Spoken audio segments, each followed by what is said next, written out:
하나님 말씀 역대상 15장 15절에서 26절 말씀 우리 함께 교독합니다. 하나님의 말씀 역대상 15장 15절에서 29절 말씀. 모세가 여호와의 말씀을 따라 명령한 대로 레위 자손이 채에 하나님의 궤를 꿰어 어깨에 매니라. 다윗이 레위 사람의 어른들에게 명령하여 그의 형제들 노래하는 자들로 세우고 비파와 수금과 재금 등의 악기를 올려서 즐거운 소리를 크게 내라 하매 레위 사람이 요엘의 아들 헤만과 그의 형제 중 베리아의 아들 아삽과 그의 형제 머라리 자손 중에 부사의 아들 에단을 세우고 그 다음으로 그들의 형제 스가랴와 벤가 아시엘과 스미라목과 예히엘과 운니와 엘리압과 브나야와 마야세와와 마띠아데와 엘리블레후아와 믹네와와 문지기 오벤 에돔과 여이엘을 세우니 노래하는 자 헤만과 아삽과 에단은 놋재금을 크게 치는 자요. 스가랴와 아시엘과 스미라목과 여이네엘과 운니와 엘리압과 마사세아와 브니아는 비파를 타서 알라못에 맞추는 자요. 마따디아는 엘리블레후와 믹네야와 오벳에돔과 여이엘과 아사시야는 수금을 타서 여덟째 음에 맞추어 인도하는 자요. 레위 사람의 지도자 그냐냐는 노래에 익숙함으로 노래를 인도하는 자요. 베레가와 엘가나는 궤 앞에서 문을 지키는 자요. 제사장 스바냐와 요상학과 느다넬과 여미세와 스가랴와 브니오와 엘리에셀은 하나님의 궤 앞에서 나팔을 부는 자요. 오벳 에돔과 여히야는 궤 앞에서 문을 지키는 자이더라.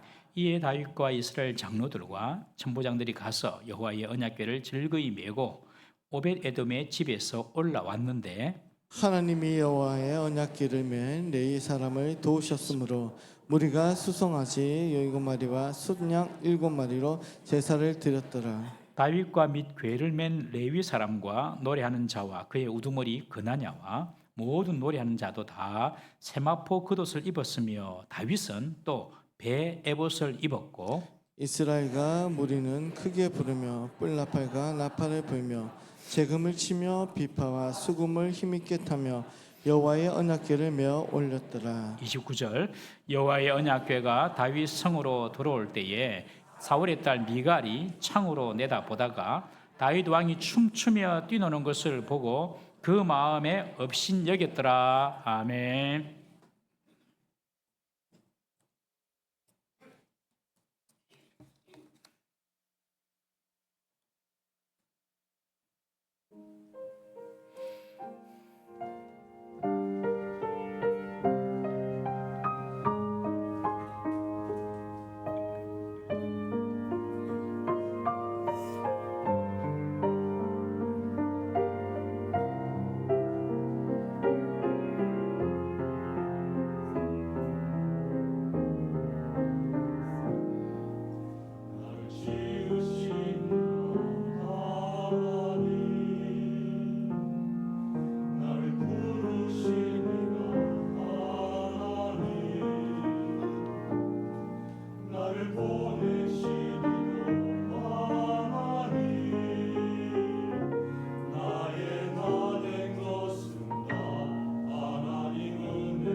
아멘.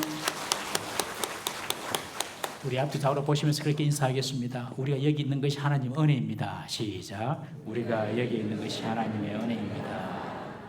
우리가 이 땅에 사는 것도 하나님의 은혜입니다. 세상이 너무너무 어수선합니다.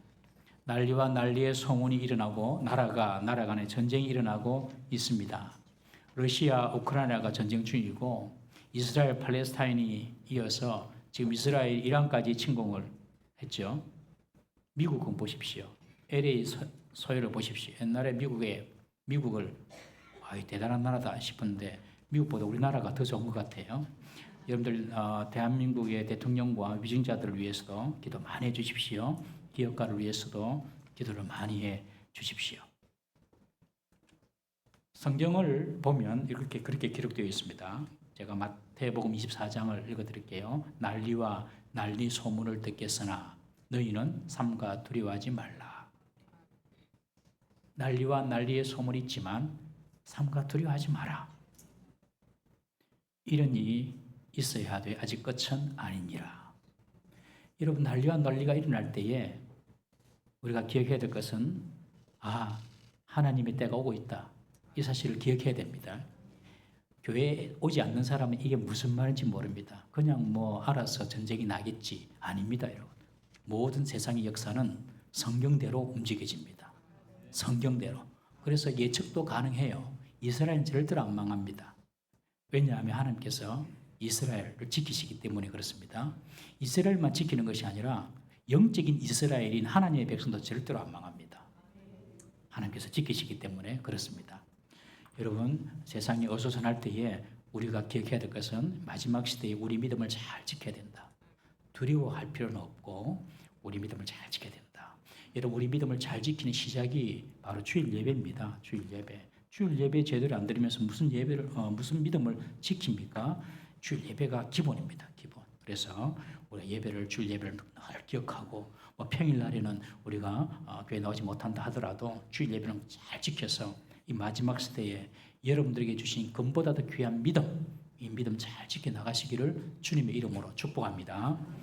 오늘 본문에 다윗의 예배하는 장면이 나와요.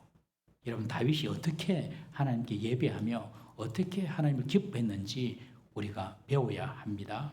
오늘 본문은 다윗이 하나님의 법궤를 예루살렘 성으로 옮겨오는 일을 설명하고 있습니다. 이 법궤는 다른 말로 언약궤, 증거궤라고 불렸는데 바로 하나님의 임재를 상징합니다.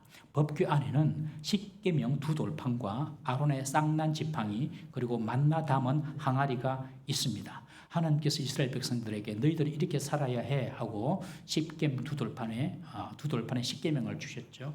그리고 또 아론의 쌍난 지팡이를 통하여서 하나님께서 아론에게 주신 대제사장의 권위를 보여주셨고요. 그리고 40년 광야 생활 동안에 하나님께서 만나를 통하여 이스라엘 백성들을 먹이신 것을 기념하는 그 만나 같은 항아리가 바로 법궤 안에 있습니다. 이 법궤의 의미는 하나님의 통치, 하나님의 보호, 하나님의 임재를 상징하는 것입니다. 여러분, 하나님의 통치나 하나님의 임재가 꼭 이 법궤에만 있는 것은 아니에요. 하나님은 어디에나 계시고 하나님은 어디서나 통치하고 계십니다. 그러나 하나님의 임재의 상징이 바로 이 법궤입니다. 법궤. 여호와의 이 법궤가 블레셋에 빼앗겼을 때에, 블레셋 지역에 있을 때에 이 블레셋 사람들이 이 이스라엘의 법궤를 다곤 우상을 모셔둔 그 창고에 두었거든요. 그 다음날 일어나 보니까 다곤 우상이 목이 부러지고 손발이 다 부러집니다. 그리고 그 지역에 독한 종기가 나서 사람들이 죽어 나갑니다. 재앙이 그 블레셋 지역에 임합니다. 그래서 블레셋 사람들이 이것은 이스라엘의 법궤 때문에 그렇다. 그래서 그 법궤를 이렇게 옮겨버리죠. 법궤에는 하나님의 임재의 상징성이 있기 때문에 그렇습니다. 이제 다윗이 이스라엘의 왕이 되었습니다. 다윗이 이스라엘의 왕이 된 이후에 이 하나님의 상징인 법궤를 자신이 살고 있는 예루살렘 성으로 이 법궤를 옮기고 싶었어요. 이 법궤가 사사시대 엘리 제사장 시절에 전투하다가 블레셋에 빼앗겨 버린 것입니다. 블레셋에 빼앗겨 버렸다가 블레셋에서 그런 재앙이 일어나니까 블레셋 사람들이 이 법궤를 옮겨버리죠. 어디로 옮기냐면 기럇 여아림이라는 곳으로 옮겨버립니다. 그곳은 어떤 곳이냐면 이스라엘과 블레셋 지경 그 변방에 있는 이스라엘 땅입니다. 그곳에 아비나답이라는 사람에게 이 법궤가 갑니다. 그래서 20년 동안, 20년 이상이죠. 20년 이상 동안 이 법궤가 아비나답 집에 보관되어 있었는데 다윗이 이 법궤를 이제 예루살렘으로 가지고 오고 싶었던 것입니다. 다윗이 이렇게 왕이 된 이후에 하나님의 법궤를 기억했다는 것은 나는 하나님의 통치, 하나님의 임재가 필요하다. 그리고 내가 이스라엘의 왕이 되었지만 내가 왕이 아니라 진정한 왕은 하나님이시다. 이런 믿음의 고백으로 하나님의 임재를 상징하는 법궤를 예루살렘 성으로 지금 옮기려고 한 것입니다. 여러분, 우리 인생에 반드시 함께 해야 할 분이 누굴까요? 하나님입니다. 하나님. 부모도 아니고 남편도 아니고 자식도 아닙니다. 아내도 아니고 우리 인생에 평생 함께 해야 될 분은 하나님이세요. 부모가 없어도 괜찮아요. 하나님이 함께 하시면 그 자식은 살아요. 여러분, 우리 인생에 함께 해야 될 분은 하나님. 어린 아이도 하나님께서 함께 하셔야 돼요. 학생들도 하나님이 함께 해주셔야 돼요. 청년들도 하나님이 함께 해주셔야 돼요. 우리 부모들에게도 하나님이 함께 해주셔야 돼요. 우리가 이 마지막 세상을 떠날 때에도 하나님이 함께 해주셔야 돼요. 여러분, 하나님이 우리와 함께 하셔야 돼요. 다윗은 그것을 알았습니다. 그래서 다윗이 이스라엘의 왕이 되었을 때에도 하나님이 함께 해야 된다. 이런 믿음의 고백으로 법궤를 지금 예루살렘 성으로 옮겨오고자 한 것입니다. 보통 사람들은 힘들고 어려우면 하나님을 찾습니다. 그러다가 형편이 나아지면 그리고 살만해지면 하나님을 잊어버리는 사람이 많아요. 병약할 때에는 하나님을 생각하다가 건강해지면 하나님을 잊어버립니다. 직장이 없을 때에는 하나님을 찾다가 직장이 생기면 바쁘다고 하나님을 잊어버립니다. 외로울 때는 하나님을 찾다가 사랑할 대상이 생기고 가족이 생기면 하나님을 잊어버립니다. 그러나 다윗은 들에서 양을 칠 때에도 사울 왕에게 쫓겨서 도피하던 시절에도 늘 하나님을 생각했고 지금 왕이 되었어도 한마디로 성공했어도 하나님을 찾는 사람이 되었습니다. 다윗은 자신이 이스라엘의 왕으로 세움받았지만 이스라엘의 진정한 왕은 여호와 하나님이시고 하나님으로 인해서 나라가 굳건히 세워진다는 사실을 믿었기 때문에 그렇습니다. 이것이 다윗이 끝까지 믿음을 지키고 이스라엘의 성군으로 남은 이유입니다. 여러분, 성공했을 때에 더 하나님을 찾으시기를 바랍니다. 여러분들 뜻대로 모든 것들이 잘 풀려나가실 때에 더 하나님을 갈망하시기를 바랍니다. 그러면 하나님께서 그 성공을 가져가지 않으세요. 그러면 하나님께서 그 사람에게 주어진 축복을 가져가지 않으세요. 끝까지 하나님을 갈망해야 됩니다. 우리에게 넘치도록 주신 복이 있습니까, 여러분? 그 복 가운데서도 우리 하나님을 사모하고 하나님을 찾으시기를 주의 이름으로 축복합니다. 그런데 다윗이 이 법궤를 옮기는 중에 사고가 발생합니다. 처음에 어떻게 법궤를 옮겼냐면 수레를 새로 짜가지고 새 수레에 이 법궤를 실었습니다. 그리고 소가 끌게 했습니다. 그런데 중간에 어떤 사고가 터지냐면 법궤를 끌고 가던 소가 나곤의 타작마당에서 갑자기 놀라 뛰는 바람에 법궤가 땅바닥에 떨어지게 되었습니다. 그때 급히 그 옆에 있는 우사라는 사람이 법궤를 지키려고 법궤를 잡다가 그 자리에서 즉사하고 죽습니다. 성경에 보면 찢겨 죽었다고 기록하고 있습니다. 이것은 아마 그 소들이 그 우사를 찢어서 밟았다는 그런 의미로 볼 수가 있습니다. 법궤는 누구든지 함부로 손을 댈 수가 없었어요. 법궤는 하나님의 임재를 상징하기 때문에 사람이 손대면 안 되는 거거든요. 법궤를 옮길 때에도 아무나 옮기는 것이 아니라 레위인 중에 고핫이라는 그 고핫의 자손, 레위의 아들 중에 고핫이 있는데 그 고핫의 자손들이 법궤를 옮겨야 되는데 그들도 법궤를 손으로 옮기는 것이 아니라 긴 채로, 막대기 같은 긴 채로 법궤에 있는 그 고리에 그 채를 꿰어가지고 법궤를 어깨에 메고 옮기도록 되어 있습니다. 레위인도 법궤를 만지면 안 됩니다.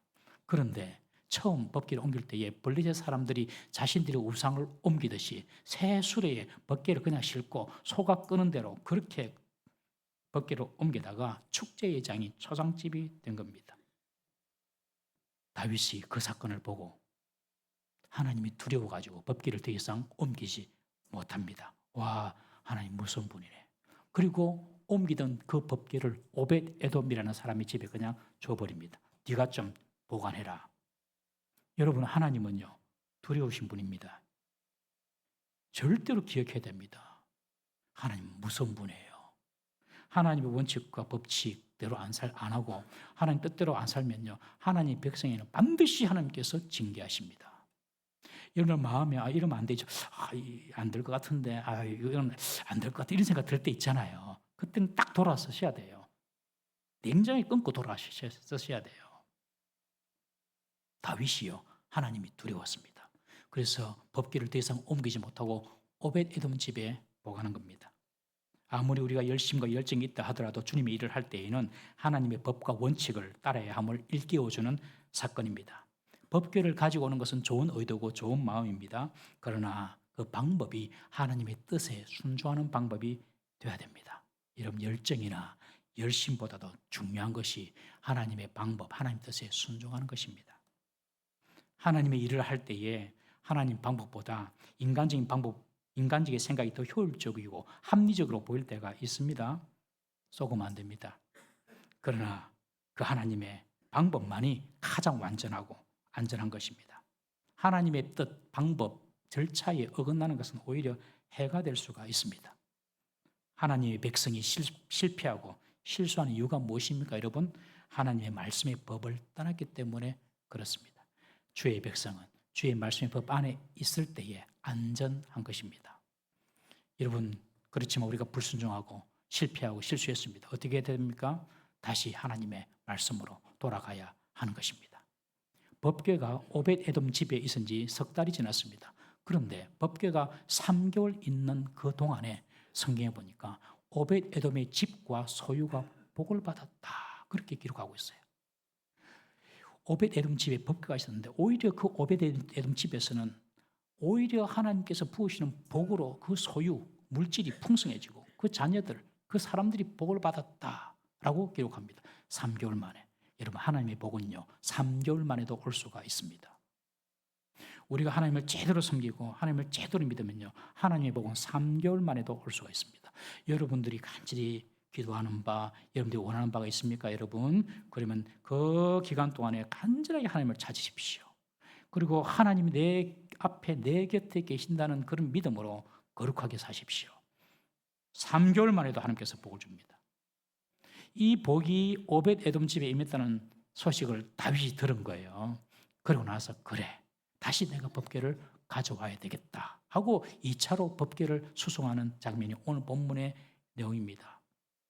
다윗은 처음에 법궤를 옮기다가 실패한 적이 있었기 때문에 이번에는 철저하게 준비합니다. 12절에 보면 레위인들을 먼저 부릅니다. 그래, 법궤는 레위인들이 옮겨야 돼. 알았어요. 레위인들을 불러가지고 자신의 몸을 정결하게 합니다. 그리고 15절에는 여호와의 궤를 메어 올릴 것을 명령합니다. 레위인들에게. 그리고 16절에 보면 레위 사람들의 어른들을 불러가지고 레위 사람들로 하여금 노래하게 하고 수금과 제금과 악기를 즐겁게 연주하도록 합니다. 처음 법궤를 옮길 때는 그런 것 없었거든요. 그냥 한 3만 명 되는 사람 데리고 가가지고 그냥 찬양하고 그냥 노래하고 그랬거든요. 그런데 그게 아니다. 레위인들이 법궤를 메야 되고 레위인들이 찬양을 해야 된다. 그래서 그 성별된 사람 레위인들을 통하여서 법궤를 옮깁니다. 19절부터 24절까지 보면 수금을 타는 자, 노래하는 자, 노재금 치는 자, 비파를 타는 자, 나팔을 부는 자, 노래에 익숙한 자, 교회 앞에서 나팔을 부는 자, 교회 앞에서 문을 지키는 자, 이렇게 꼼꼼하게 다윗이 챙겨가지고 준비를 시킵니다. 처음 실수를 반복하지 않기 위해서 다윗은 하나님의 규례에 맞게 철저하게 준비합니다. 여러분, 다윗과 사울의 차이가 뭘까요? 모두 실수하고 모두 죄를 지은 사람입니다. 어떻게 보면 다윗은 사울보다 더 큰 죄를 지은 사람입니다. 밧세바와 간음하고 그 가정을 파괴시켰습니다. 인구조사를 통해서 하나님보다 자신의 군사력을 더 의지한 것 때문에 7만 명이 전염병으로 죽습니다. 사울보다 더 나쁜 사람이 이 다윗이에요. 더 해를 끼쳤어요. 그런데 다윗은요, 회개하는 사람이었습니다. 실수하고 잘못하고 범죄한 것을 다시 동일한 죄를 반복하지 않았습니다. 회개란 다시 그 죄를 반복하지 않는 것입니다, 여러분. 여러분, 뭐가 잘 안 됩니까, 여러분? 자꾸 꼬이고 문제가 계속 있습니까, 여러분? 회개하셔야 됩니다. 끊어버리셔야 돼요, 그걸. 그러면 이깁니다. 하나님께서 새로운 길을 열어주십니다. 그러나 사울은 자신의 죄에 대해 후회는 하기는 하는데 회개하지 않았어요. 회개하는 자는 어떠한 큰 죄도 용서를 받습니다. 그러나 회개하지 않는 자는 작은 죄도 남아서 그 죄가 심판이 되고 징계가 되는 것입니다. 다윗은 첫 번째 실수했던 것을 회개하고 두 번째 법궤를 옮길 때는 완벽하게 말씀대로 옮기고 있습니다. 이제 레위인들이 법궤를 옮기기만 하면 됩니다. 다 준비해놨거든요. 그런데 레위인들에게는 3개월 전에 그 사건이 트라우마처럼 남아 있습니다. 혹시나 법궤를 옮기다가 잘못 건드리거나 만지다가 자신들도 우사처럼 죽임을 당하지 않을까, 그런 두려움이 그들 속에 있었던 것이죠. 그래서 오늘 26절에 보면 하나님께서 그들을 도우심으로, 이런 표현이 있습니다. 하나님께서 그들을 도우심으로, 하나님께서 레위인들 마음속에 있는 그 불안하고 두려운 마음을 다 물러가도록 담대함과 믿음을 주셨다는 거예요. 하나님이 그들을 도우심으로. 여러분들 마음속에 믿음이 생기는 것이 사람이 주는 건 줄 압니까? 여러분들이 결정해서 되는 건 줄 압니까? 아닙니다. 하나님께서 여러분들을 도우셔서 여러분들에게 믿음을 주시는 것입니다. 하나님이 도우셔야 됩니다. 법궤를 짊어진 레위인들처럼 하나님의 일을 하는 모든 사람들은요, 봉사를 할 때마다 나에게는 하나님의 특별한 도우심이 필요하다, 이 사실을 철저히 깨달아야 됩니다, 여러분. 우리 베드로전서 4장 11절 말씀 한번 읽어보겠습니다. 시작. 만일 누가 말하려면 하나님의 말씀을 하는 것 같이 하고 누가 봉사하려면 하나님이 공급하시는 힘으로 하는 것 같이 하라. 이는 범사에 예수 그리스도로 말미암아 하나님이 영광을 받으시게 하려 함이니 그에게 영광과 권능이 세세무궁하도록 있느니라. 아멘. 하나님의 일을 하는 사람은요, 하나님이 공급하신 힘으로 해야 됩니다. 그러니까 늘 하나님의 은혜와 하나님의 힘을 갈망해야 합니다. 교사를 하든지 찬양대를 하든지 주차 봉사를 하든지 식당 봉사를 하든지 무슨 일을 하든지 하나님이 나를 도우셔야 된다. 오늘 제가 설교를 하지만 하나님이 저를 도우지 않으시면 설교할 수가 없습니다. 감기 걸려가지고 목감기 걸려가지고 뭐 말도 못 해보세요. 어떻게 쓰겠습니까? 오늘 찬양 아름다운 찬양하셨는데 하나님께서 그 목을 막으시면 어떻게 찬양하겠습니까? 하나님 도우시겠. 우리 집사님, 우리 권 집사님 지휘도 잘하셨는데 하나님께서 팔 아파가지고 이렇게 있으면 어떻게 지휘를 하겠습니까? 뭐 이렇게 하겠죠, 이렇게. 피아노 반주하더라도 하나님이 도우시니까 손가락이 돌아가죠. 여러분, 주님의 일을 하는 사람은 꼭 기억해야 될 것이 하나님이 나를 도우셔야 된다. 이 사실을 꼭 기억하셔야 돼요. 내가 뭘 할 수 있다, 내가 한다, 이렇게 생각하면 망합니다, 여러분. 유명한 이야기 있잖아요. 유명한 이야기. 안 할라 했는데 해보자면 했네. 저번에 했어. 안 할라 했는데 한 번 더 할게. 예. 유명한 이야기. 거북이와 기러기가 놀다가 기러기가 이솝 이야기 있잖아요. 기러기가 야, 거북이가 이제 겨울이 오니까 우리는 남쪽 땅으로 가야 돼. 헤어지자. 그러니까 거북이가 하는 말이 아니 나도 가져가고 싶은데 안 돼. 우리는 날아서 가야 돼. 거북이가 아이디어 내는 거 아니 그러면 긴 짝대기를 가져와 가지고 기러기들이 양 가에 물고 내가 가운데 물고 날아서 가면 되잖아. 기러기가 아이고 좋은 생각이다. 그래 가지고 짝대기를 갖고 와 가지고 양쪽에 기러기가 물고 가운데 이제 거북이가 딱 물고 날아가는 거예요. 날아가니까 이 거북이가 위에 산을 보니까 장난이 아니거든요. 맨날 물에서만 놀았는데 산 하나를 넘어가니까 산에 살 때 마을 사람들이 하는 말이 와 거북이가 하늘을 나네. 이야 대단하다. 이야 저 아이디어 누구? 이야 거북이가 하늘을 나네. 거북이 마음속으로 내가 낸 아이디어야. 그래. 두 번째 산을 넘어가는데 또 밑에서 마을 사람들이 거북이가 하늘을 나네. 대단하다. 내가 낸 아이디어야. 세 번째 산을 넘어가는데 또 마을 사람들이 야, 이 양쪽에 기러기가 긴 짝대기 나무를 물고 가운데 거북이가 물고 골라니까 우와 대단하다. 저 아이디어 대단한 머리다. 거북이가요. 내가 했지롱. 말을 해버렸어. 땅바닥에 철퍼덕. 더 이상 설명을 할 필요가 없어요. 여러분 하나님이 주신 힘으로 하는 사람은 절대 그러지 않아요. 하나님 하셨습니다. 이라지. 여러분 주님의 일을 봉사하는 사람들은요 늘 하나님의 일에 대해서 갈망하셔야 돼요. 하나님이 도우시는 힘에 대해서 갈망하셔야 돼요. 하나님 도와주세요. 하나님 함께해 주세요. 하나님 없이 나 혼자 힘으로 할 수 있다고 생각하면요, 하나님의 도구가 되는 것이 아니라 사탄의 도구가 될 뿐입니다. 모든 봉사자의 마음에 하나님의 도움을 구하는 마음이 있어야 됩니다. 그래야지 하나님께만 영광이 됩니다. 나는 아무것도 아닙니다. 하나님 하셨습니다. 그게 정상이에요, 여러분.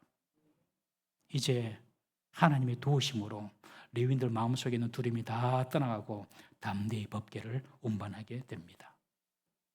다윗은 율법대로 모든 절차를 지키면서 법궤를 운송합니다.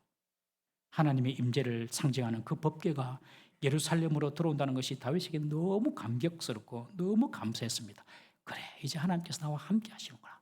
물론 이전에도 하나님께서 함께 하셨지만 이 법궤를 통하여서 하나님의 임재를 확신한 이 다윗은 너무 기뻐서 춤을 추며 하나님을 찬양합니다. 사무엘서에 보면 다윗의 몸이 드러날 정도로 춤을 추었다고 합니다. 아일랜드 속담에 춤추지 못하는 자에게 칼을 주지 말라, 그런 속담이 있습니다. 춤을 춘다는 것은 겸손과 순수함이 있는 것입니다. 그런 겸손과 순수함이 없는 자에게 권력을 주고 칼을 주면 그 칼을 지 마음대로 휘두르는 거예요. 다윗은 너무나 기뻐서 아이처럼 춤을 춥니다. 여러분, 다윗처럼 하나님의 임재를 기뻐하고 하나님을 사랑해서 춤춘 왕은 앞에도 없었고 이전에도 없었어요. 그러니 하나님께서 다윗을 보고 참 내 마음에 합한 자다, 그렇게 말씀을 하시는 것입니다. 여러분, 다윗처럼 우리가 하나님께 이렇게 예배해야 될 줄로 믿습니다. 마음껏 우리 마음에 성령께서 감동을 주시는 대로 하나님을 크게 찬양하고 때로는 춤도 추고 손을 들고 하나님께 예배하는 그런 예배가 되어야 될 줄로 믿습니다. 그러나 다윗이 춤을 추는 모습을 다 좋아한 것은 아니에요. 늘 꼬인 사람이 있잖아요. 꼬인 마음으로 보는 사람이 있었는데 아니나 다를까 언약궤가 다윗성으로 들어올 때에 다윗의 아내이자 사울의 딸이었던 미갈이 저기 위에서 창으로 이렇게 아래를 내다보다가 다윗 왕이 춤추며 뛰노는 것을 보고 마음에 업신여깁니다. 업신여긴다는 것은 멸시하고 조롱하고 흉을 본다는 것입니다. 그러면 그렇지, 저 베들레헴의 목동 출신이 왕이 되었다고 저렇게 뛰노는구나, 흉보는 마음을 그 마음속에 가진 거예요. 업신적인 거예요. 왕이 채통도 없이 저렇게 춤을 추고 있냐고.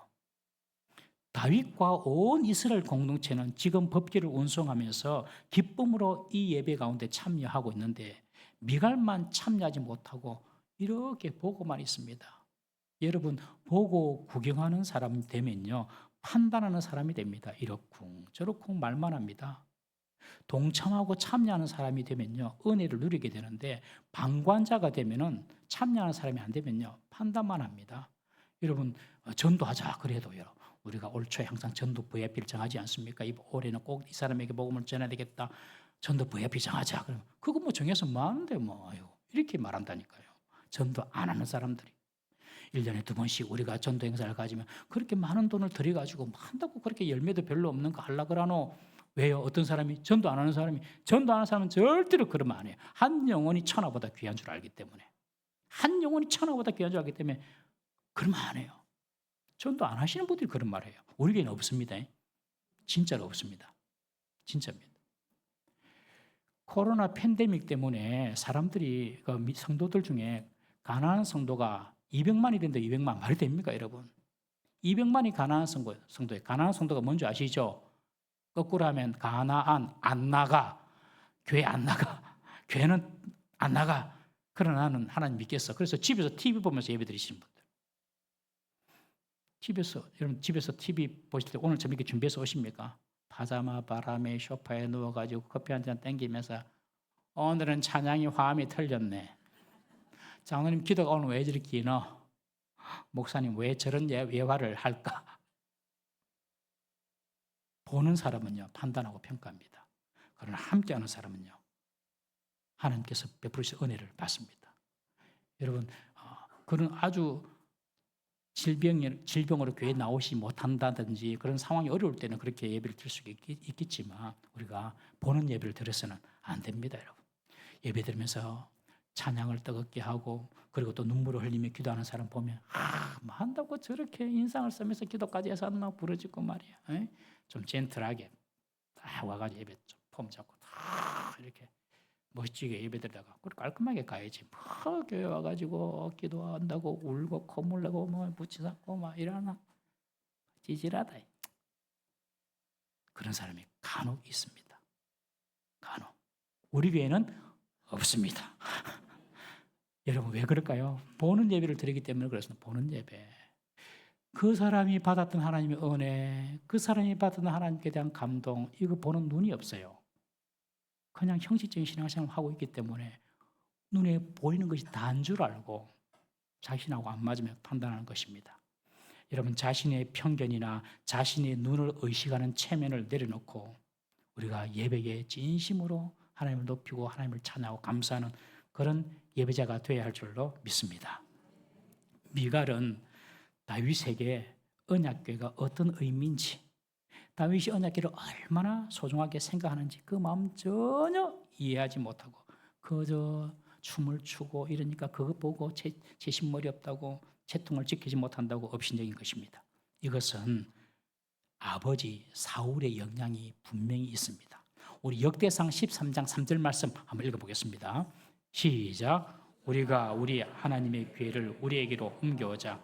사울 때에는 우리가 궤 앞에서 묻지 아니하였느니라. 다윗이 하는 말이거든요. 지금 하나님의 궤를 우리에게 옮겨오자. 사울 때에는 우리가 궤 앞에서 묻지 않았다. 사울은 왕이 되었지만 하나님께 물을 생각 안 했어요. 전쟁을 하든지 백성들을 통치하든지 하나님 어떻게 해야 되죠? 하나님 어떻게 전쟁해야 되죠? 묻지 않았습니다. 그리고 사울 때에도 법궤가 예루살렘에 자기에게 없었는데 법궤를 가져올 생각도 안 했어요. 왜요? 사울에게 법궤는 의미가 없어요. 그냥 내가 하면 되는 거예요. 내가 하면. 그러니 그 사울을 보고 자랐던 딸 미갈이 법궤를 보면 무슨 생각을 하겠습니까? 법궤에 무슨 의미가 있는지 생각은 했겠습니까? 그러니까 법궤를 보고 춤을 추고 옷이 내려가도록 난리 법석을 떠난 다윗이 참 가짜게 보인 거죠. 그래서 성경은 오늘 본문에 미갈이 다윗 왕의 아내였음에도 불구하고 사울의 딸 미갈이라고 소개하고 있습니다. 여러분 자녀들은 부모가 무엇을 좋아하고 무엇을 중요하게 여기는지 다 알까요? 모를까요? 다 압니다. 아이들이 말을 안 해서 아이들이 어른스러워서 말을 안 해서 다 압니다. 오늘 집에 가셔서 자녀들이 있으면 너는 아버지가 어머니가 무엇을 제일 중요하게 여기는지 아니? 하고 한번 물어보세요. 저도 어제 물어봤다가 충격을 받았지만 말은 안 하겠습니다. 오늘도 여기 다 집에 와서 물어보세요. 엄마가 뭘 소중하게 생각한다고 너는 생각하니? 여러분 그래서 자녀가 배우는 교실은 부모의 뒷모습이라고 하잖아요. 다 압니다. 자녀들이 좀 잘못 나간다고 탓할 게 아닙니다. 다 우리 자신을 돌아봐야 됩니다. 다윗이 춤을 추면서 보니까 속에 입은 배 에봇이 드러나네요. 에봇은 거룩을 상징하는 대제사장들이 입는 옷입니다. 원래 에봇은 어떤 실로 짜냐면은 금색실, 홍색실, 자색실, 청색실. 에봇이 화려할까요? 화려하지 않을까요? 아주 화려합니다. 대제사장이 입는 앞치마 같이 이렇게 끈두개로 이렇게 어깨끈으로 해가지고 앞치마 같이 늘어진 옷이거든요. 아주 화려한 옷입니다. 그런데 그 옷을 다윗 왕이 속옷으로 입었는데 베옷을 입었어요. 베옷, 끌끌끌끌한 베옷으로. 이 베옷은요 회개를 상징합니다. 회개. 다윗은 지금 하나님 법궤가 들어오는 그 시간에 자기 안에 베옷을 숨겨 입고 아무도 모르죠. 속옷을 입었으니까. 하나님 앞에 선 겁니다. 하나님께 회개하는 마음으로. 3개월 전 법궤를 율법의 방식대로 옮기지 못한 죄에 대한 회개일 수도 있고 법궤 앞에서 하나님 나는 죄인입니다 라는 그런 고백일 수도 있고 어쨌든 자기가 베에봇을 속옷으로 차려입고 지금 법궤 앞에 온 것입니다. 여러분 이것이 하나님께 나아가는 자의 자세입니다. 회개와 겸손. 하나님께 나올 때마다 하나님 내가 이렇게 부족한데 내가 이렇게 허물이 많은데 주의 은혜와 보혈로 내가 살았네요. 오늘 우리 장로님 기도하신 것처럼 주님 앞에 십자가에 나올 수 없는 허물 많은 죄인이지만 주의 은혜로 나왔네요 하면서 회개하는 마음으로 겸손한 마음으로 주의 예배에 나오셔야 됩니다. 그래야지 하나님의 은혜가 있어요. 여러분 주일날 은혜가 되고 은혜가 안 됐든 딱 그 날을 한번 돌아보세요. 내가 정말 회개하는 마음으로 주님 앞에 나오면 은혜가 있습니다. 근데 내가 좀 잘난 것처럼 내가 뭐 하나님께 뭐 좀 보여드린 것처럼 내가 당연하게 올 수 있는 자리에 온 것처럼 그런 식으로 예배하면 은혜가 별로 없어요. 다윗은 늘 자신 하나님 앞에서 죄인임을 기억했습니다. 여러분 우리 성도들이 하나님께 예배하는 자세가 이런 자세가 되어야 될 줄로 믿습니다. 그런 자에게 하나님께서 복과 은혜를 주십니다. 그런 다윗의 모습을 보고 미갈은 왕의 채통을 떨어뜨린다고 업신여겼던 것입니다. 여러분 하나님의 사람을 업신여기고 무시하는 것은 하나님을 업신여기고 하나님을 무시하는 행위입니다. 그리스도인을 업신여기는 자는 그리스도를 업신여기는 것입니다. 혹시 여러분들을 그리스도인이라고 업신여기는 자가 있습니까? 걱정하지 마세요. 하나님이 반드시 정리하십니다. 하나님이 반드시 징계하십니다. 내가 그리스도인인 순간 나는 주님을 드러내는 사람이거든요. 주님은 우리가 받는 핍박을 당신이 받으신다고 말씀하십니다. 결국 미갈 보십시오. 어떻게 됩니까? 다윗 왕을 업신여긴 행동으로 인해서 징벌을 받아서 죽는 날까지 하나님께서 그녀에게 자식을 주지 않습니다. 태임을 다쳐버립니다. 여러분 우리가 같은 그리스도인이라 하면서도 다른 그리스도인들이 드리는 예배를 업신여기는 사람이 될 수가 있습니다. 이것은 역시 예배에 참여하지 못하고 구경하는 구경꾼으로 있어서 그렇습니다. 사람들의 시선이나 세상의 눈치나 보면서 자기 평판이나 관리하는 태도는 바른 예배의 모습이 아닙니다. 미갈같이 보는 예배가 아니라 다윗처럼 동참하는 예배 되시기를 주님의 이름으로 축복합니다.